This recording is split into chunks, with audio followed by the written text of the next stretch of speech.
ஊருக்கு தேவை இங்கே தான் பிறந்தோம். அந்த அம்மா ஆற்றுங்கரையில் இறங்குனாங்க. வணக்கம் மக்களே, நான் தான் நோபிட்டா ஆஃபீஸில் பேசுகிறேன். நோபிட்டா ஃபேமிலி எல்லோரும் எப்படி இருக்கீங்க? நல்லா இருப்பீங்க நம்புகிறேன்.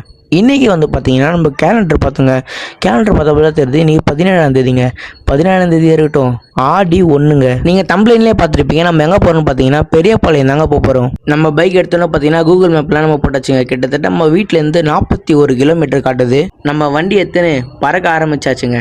நம்ம வண்டி எடுத்தோன்னா ஃபஸ்ட்டு கொஞ்சம் தூரம் போகணுன்னு நம்ம வீட்டாண்ட இருக்கிற பெரியபாளையத்தம்மன் கோயில் தாங்க போயிருந்தோம். ஏன்னா ஆடி 1 அதுமா வருஷம் போகிறது வழக்கம். நம்ம அம்மன் கிட்டே போயிட்டு இந்த மாதிரிமா நம்ம வந்து பெரியபாளையம் போகிறோன்னு ஒரு உத்தரவு கேட்டுட்டு வேண்டிக்கிட்டு அங்கேருந்து கிளம்ப ஆரம்பிச்சாச்சுங்க. காலையில் ஒரு 6:30 மணி இருக்குங்க. 6:30 மணிக்கே பார்த்தீங்கன்னா எவ்வளோ பேர் வந்து பொங்கல் வச்சுட்ருக்காங்கன்னு நம்ம அப்படியே கொஞ்சம் தூரம் போயிருந்தோங்க. கொஞ்சம் தூரம் வந்து போனோன்னு பார்த்தீங்கன்னா நம்ம வீட்டாண்ட இருக்கிற மின்ட்டு பஸ் ஸ்டாண்ட் இருந்ததுங்க. இந்த மின்ட்டு பஸ் ஸ்டாண்டில் வந்து பார்த்தீங்கன்னா நிறைய பஸ்ஸு பெரியபாளையத்துக்கு போகுது. 57X நிறைய பஸ்ஸு போகுதுங்க.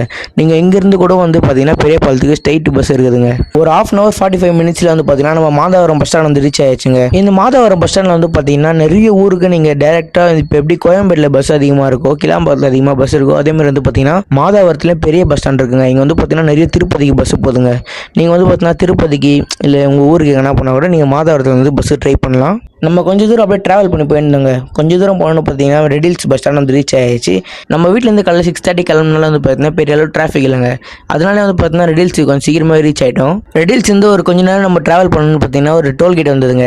அந்த டோல்கேட்டையும் நம்ம நல்லபடியாக கிராஸ் பண்ணி முடிச்சாச்சு. கொஞ்சம் தூரம் நம்ம ட்ராவல் பண்ணணும்னு வந்து பார்த்தீங்கன்னா நம்ம பெரியபாளையம் போர்டு பார்த்தோங்க. கிட்டத்தட்ட 17 கிலோமீட்டர் போட்டு இருந்ததுங்க அந்த போர்டில். கொஞ்சம் தூரம் ட்ராவல் பண்ணணும் பார்த்தீங்கன்னா பெரியபாளையம் போர்டு பார்த்தோங்க. அங்கே கிட்டத்தட்ட ஒரு பெரியபாளையம் ஒரு 15 கிலோமீட்டர் போட்டு இருந்ததுங்க. அந்த பெரியபாளையம் ஊர் உள்ள என்ட்ரன்ஸ் ஆனதுலேருந்து சரிங்க, அந்த பெரியபாளையம் கோயில் அடையிற வரைக்கும் கிட்டத்தட்ட எவ்வளோ பேருங்க காலில் ஸ்லிப்பர் போடாமல் நடந்து போயிருந்தாங்க. அதை பார்க்கும்போது உடம்பு ஃபுல்லாக சும்மா கூஸ் பம்ஸாக இருந்ததுங்க.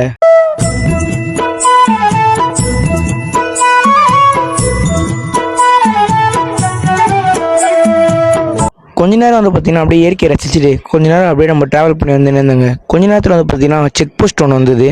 அந்த செக் போஸ்ட்டை கொஞ்சம் தூரம் நம்ம கடந்து வந்தோன்னா பார்த்தீங்கன்னா நம்ம பெரியபாளையம் பஸ் ஸ்டாண்ட் வந்துச்சுங்க. இதுதான் வந்து பார்த்தீங்கன்னா பெரியபாளையத்தோட மெயின் பஸ் ஸ்டாண்டுங்க. நீங்கள் எங்கே பஸ் ஏறினாலும் சரி பெரியபாளையத்துக்கு கோயிலுக்கு வந்து பார்த்தீங்கன்னா அங்கே தான் நிறுத்துவாங்க. அதுதான் லாஸ்ட் பஸ் ஸ்டாண்டுங்க. நீங்கள் பஸ்ஸில் வந்தால் சரிங்க, அந்த பஸ் ஸ்டாண்ட் இறங்கிட்டு கொஞ்சம் தூரம் ஒரு 5 minutes வாக் பண்ணாலே போதும். ஒரு லெஃப்ட் ஒன்று கட்டவங்க. அந்த லெஃப்ட் கட்டணும்னு பார்த்தீங்கன்னா பாலாறு ஓடுங்க. அந்த ஆறு கற்று தான் வந்து பார்த்தீங்கன்னா அப்படியே அந்த ஆற்றங்கரை ஒட்டி வந்து பார்த்தீங்கன்னா நம்ம பவானி அம்மன் காட்சியளிக்கிறாங்க.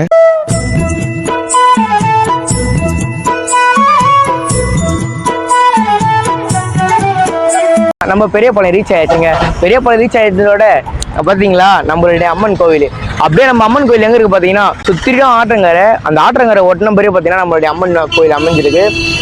இன்னைக்கு வந்து பார்த்தீங்கன்னா பெரியபாளையம் நம்ம எப்போ வேணா வரலாம். ஆனால் இந்த நாள் இருக்குது பார்த்தீங்கன்னா ஆடி 1ஆம் தேதிங்க. ஆடி 1ஆம் தேதி அதுவுமா நிறைய பேர் கிட்டத்தட்ட இன்னைக்கு ஒர்க்கிங் டேஸ், வெள்ளிக்கிழமை ஒர்க்கிங் டேஸ். அதுவுமா கிட்டத்தட்ட ரொம்ப கிட்டத்தட்ட ஒரு 10 கிலோமீட்டர் 20 கிலோமீட்டர் முன்னாடி நான் வீடியோ எடுத்துருக்க கிளிப் ஆட் பண்ணுற பாருங்க. காலில் ஸ்லிப்பர் போடாமல் இந்த அடிக்கிற வெயில நடந்து வராங்க. எல்லாம் எதுக்காகனா அந்த அம்மனுடைய அருளாலையும் அந்த அம்மனுடைய சக்தியாலும் தான் வராங்க. வாங்க இது எல்லாமே கோயிலில் போய் பார்க்கலாம்.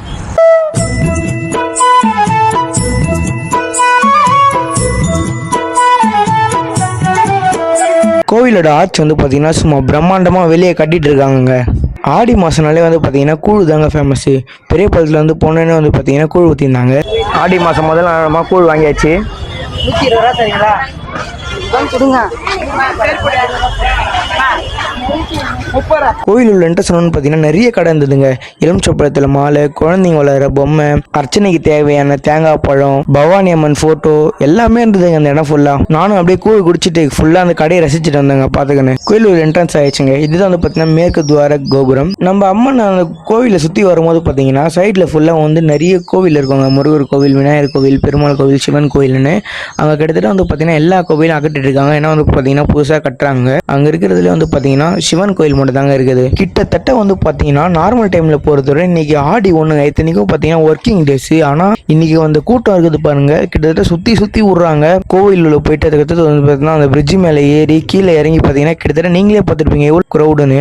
க்ரௌட் அதிகமாக இருக்க சொல்லிட்டு சுற்றி விட்ருக்காங்க. நீங்களே பாருங்கள், அந்த ஜன்னல் வழியாக வந்து அதுக்கடுத்து அந்த பிரிட்ஜ் வழியாக ஜாயிண்ட் ஆகி திரும்பி கீழே சுற்றிட்டு வந்ததா சாமி பார்க்குற மாதிரி இருந்தது. நம்ம வந்து பார்த்தீங்கன்னா நெக்ஸ்ட் காட்டுச்சிலையம்மன் கோயில் போய் விளாக் பண்ணணும்னு சொல்லிட்டு நம்ம வந்து பார்த்தீங்கன்னா சாமி பார்க்க முடியலங்க. எனக்கு அதே ரொம்ப ரொம்ப மனசு கஷ்டமாக இருந்தது. ஏன்னா இவ்வளோ தூரம் வந்து சாமி பார்க்கணும்னு, ஏன்னா இங்கே வந்து நம்ம சாமி பார்க்க நின்னா கிட்டத்தட்ட ரொம்ப நேரங்க, ரொம்ப மணி நேரம் ஆகும். சுற்றி வந்து தான் சாமி பார்க்குற மாதிரி இருக்கும். சுற்றி பார்க்கறதால ஒன்றும் இல்லைங்க, நம்ம நெக்ஸ்ட் கோயில் விளாக் பண்ணல, அதனால தாங்க. இதுதான் வந்து பார்த்தீங்கன்னா சன்னிதானம் போகிற வழிங்க. இது உள்ள போய் தான் வந்து பார்த்தீங்கன்னா மேலே நான் சொன்னலைங்க அந்த பிரிட்ஜுக்காக வந்து சுற்றி விட்றாங்க. நான் ஒரு 8 மாதத்துக்கு முன்னாடி ஒரு 6 மாதத்துக்கு முன்னாடி வந்திருந்தாங்க. அப்போ வந்து பார்த்தீங்கன்னா கோயில் வேறு மாதிரி இருந்தது. ஆனால் இப்போ போய் பார்க்குறேன் கோயில் டோட்டல் டிஃப்ரெண்ட்டுங்க. ஏன்னா எல்லா இடத்தையும் இடிச்சிட்டு வந்து பார்த்தீங்கன்னா புதுசாக கட்டுறாங்க. கோவில் கட்டிட்டுக்கு அப்புறம் வந்து பார்த்தீங்கன்னா நம்ம திரும்பி வந்து விளாக் பண்ணலாங்க.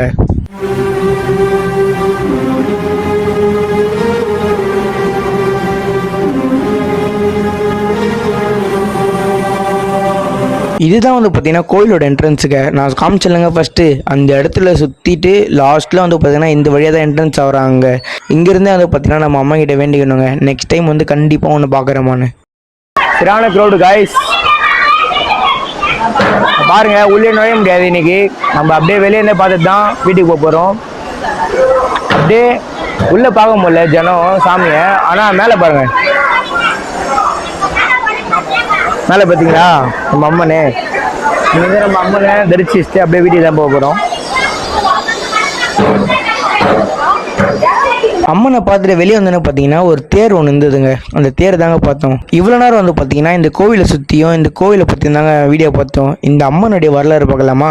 நிறைய வீடியோலையும் சரி, நிறைய பேரும் சரிங்க, ஒவ்வொரு பேரும் ஒவ்வொரு மாதிரி வரலாறு சொல்கிறாங்க. ஆனால் நிறைய பேர் சொன்ன வரலாறு என்ன தெரியுமாங்க? அந்த காலத்தில் வந்து பார்த்தீங்கன்னா ஆந்திராலேருந்து ஒரு வளையல் வியாபாரி வந்து பார்த்தீங்கன்னா பெரியபாளையத்தில் வந்து ஒரு மரத்தடியில் வளையல் மஞ்சள் குங்குமம்னு சொல்லிட்டு ஒரு சின்னதாக மரத்தடியில் ஒரு கடை ஒன்று போட்டிருக்காருங்க. அவர் பார்த்தீங்கன்னா மதியானத்தில் வந்து கொஞ்ச நேரம் தூங்கலாம்னு சொல்லிட்டு தூங்கிட்டு எழுந்து பார்த்தப்போ பார்த்தீங்கன்னா அந்த வளையல் மூட்டை காணும். அவர் வந்து பார்த்தீங்கன்னா சுத்திர முட்டையில வந்து பார்த்தீங்கன்னா தேடுறாரு எங்க அந்த வளையல் மூட்டைனா. அதுக்கடுத்து வந்து பார்த்தீங்கன்னா ஒரு புற்றுக்கு பக்கத்தில் வந்து பார்த்தீங்கன்னா அந்த வளையல் மூட்டை இருக்கு. அந்த வளையல் மூட்டை ஒரு எடுக்கலான்னு போறாரு. அந்த வளையல் மூட்டை சுற்றி வந்து பார்த்தீங்கன்னா நாகங்கள் காவலா நிற்குதுங்க. அந்த வளையல் மூட்டை இவரால் எடுக்க முடியல. சரி சொல்லிட்டு இவர் திரும்பி வீட்டுக்கே போறாருங்க.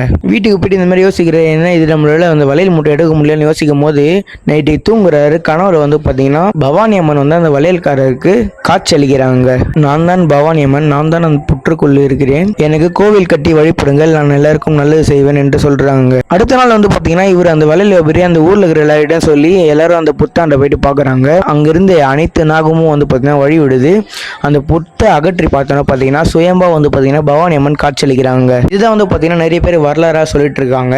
எனக்கு தெரிஞ்சதை நான் சொன்னேன். அதுவும் பாத்தீங்கன்னா நிறைய பேர் சொன்னதை வச்சு தான் உங்களுக்கு சொல்றேன். எதனா தப்பு இருந்தா மறக்காம கமெண்ட் பாக்ஸ்ல உண்மையான வரலாறை கமெண்ட் பண்ணுங்க. நானும் தெரிஞ்சுக்கிறேன், மக்களும் தெரிஞ்சுப்பாங்க.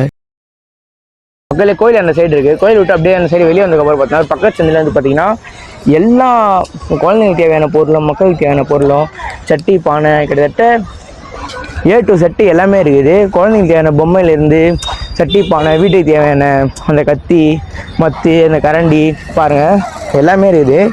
உங்களுக்கு தேவைன்னா கோயிலில் வந்து அவ்வளோ இருக்காது. நீங்கள் வந்து முக்கால்வாசி இங்கே வந்து பர்ச்சேஸ் பண்ணிக்கலாம். சரிங்களா? இன்னும் இந்த சந்து ஃபுல்லாக கடை தான் இருக்குது. அந்த சந்திலே வந்து பார்த்தீங்கன்னா ஹாஸ்பிட்டல் கூட இருக்குங்க. காய்ஸ் அப்படியே அந்த வழியாக வந்தோம். ஒரு கடையை வந்து பார்த்தோம். சரி லெமன் சோடா குடிக்கலான்னு, ரொம்ப எனர்ஜி இல்லாமல் இருந்தது. இதான் லெமன் சோடா குடி. இதுதான் வந்து பார்த்தீங்கன்னா பெரிய பாலத்தாண்ட இருக்கிற வந்து கவர்மெண்ட் ஸ்கூலுங்க. இதுக்கு ஆப்போசிட் தான் வந்து பார்த்தீங்கன்னா நான் சொன்ன கடை அந்த எல்லாமே இருக்குது. அவ்வளோதான், பெரிய பாலத்துலேருந்து கிளம்பியாச்சு. சாமி பார்க்கலாம் நினச்சோம். நீங்களே பார்த்துருப்பீங்க, ரோட்டில் டிராஃபிக்கும் சரி ஜனமும் சரி, சரியான டிராஃபிக்கு. உள்ளே வந்து சாமியை பார்க்க முடியல, அவ்வளோ க்ரௌடு. யார் யாருக்கெல்லாம் இந்த விளாக் பிடிச்சிருந்ததோ மறக்காமல் சப்ஸ்கிரைப் பண்ணி விட்டு நம்ம இந்த வீடியோக்கு லைக் பண்ணுங்க. நம்ம யூடியூப் சேனல் புதுசாக சப்ஸ்கிரைப் பண்ணி விடுங்க. இந்த விளாக் பிடிச்சிருந்ததுன்னா உங்கள் ஃப்ரெண்ட்ஸ் அண்ட் ஃபேமிலிக்கு ஷேர் பண்ணி விடுங்க. நெக்ஸ்ட் விளாக் வந்து பார்த்தீங்கன்னா காட்டு செல்லியம்மன் கோவில் விளாக் தான் வரப்போகுது. மறக்காம நீங்கள் அந்த வீடியோக்கு சப்போர்ட் பண்ணணும். நம்ம யூடியூப் சேனல் யார் யாருன்னா புதுசாக வந்து மறக்காம சப்ஸ்கிரைப் பண்ணிட்டு பெல் ஐகானை கிளிக் பண்ணுங்க. நெக்ஸ்ட் விளாக் வந்து பார்த்தீங்கன்னா காட்டு செல்லியம்மன் கோவிலுக்கு தான் நம்ம போயிருக்கோம். அந்த விளாக் தான் நெக்ஸ்ட் விளாக் வரப்போகுது. மறக்காம நம்ம யூடியூப் சேனல் என்ன சப்ஸ்கிரைப் பண்ணலாம், மறக்காம சப்ஸ்கிரைப் பண்ணிட்டு பெல் ஐகானை கிளிக் பண்ணுங்க. நெக்ஸ்ட் விளாக்ல பார்க்கலாம். பாய். அவ்வளோதான் மக்களே, நம்ம பெரிய பாலத்தை விட்டு கிளம்பியாச்சுங்க. நெக்ஸ்ட் நம்ம காட்டு செல்லியம்மன் கோவில் தான் போயிருக்கோம். அந்த விளாக் நெக்ஸ்ட் விளாக் வரும். மறக்காம அதுக்கும் நீங்கள் சப்போர்ட் பண்ணணும். பாய் மக்களே.